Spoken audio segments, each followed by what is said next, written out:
आज है दोस्तों 16 जनवरी और खेसारी लाल यादव जी का गाना आज रिलीज हो गया है, जिस गाने का नाम है उधार धनिया। जी हाँ दोस्तों, आप सभी दोस्तों के इंतज़ार का घड़ी ख़त्म हो चुका है और आज यह गाना को रिलीज कर दिया गया है। तो आइए जानते हैं इस गाने के बारे में कंप्लीट जानकारी।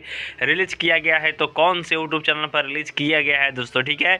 और इस गाने में खेसारी लाल यादव जी के साथ में एक्ट्रेस यामिनी सिंह जी है। जी हाँ दोस्तों, और इस गाने को देखिए कैसा रिस्पॉन्स मिलता है पब्लिक की तरफ से। सबसे पहले जान लेते हैं इस गाने में लेखक किनका है, म्यूजिक किनका है दोस्तों, ठीक है। तो ये रहा आपके सामने, सॉन्ग का नाम है उधार धनिया। सिंगर है खेसारी लाल यादव और निशा सिंह जी। जो एक्ट्रेस है उनका नाम है यामिनी सिंह जी।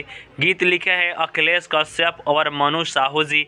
म्यूजिक दिए हैं VR वर्मा जी। प्रोड्यूसर है ईशान विवेक जी। डिजिटल विक्की यादव और सुमन सौरभ जी है। अगर आप सभी दोस्तों को इस गाने को सुनना है तो आप सभी दोस्तों को कहाँ जाना होगा, तो Blue Beat Bhojpuri YouTube channel पर रिलीज किया गया है, वहाँ भी आप देख पाएंगे। नहीं तो इस गाने का लिंक मैं अपने वीडियो के डिस्क्रिप्शन बॉक्स में डाल दिया हूँ, तो जाइए मेरे लिंक पर क्लिक कीजिए, इस गाने को सुनिए।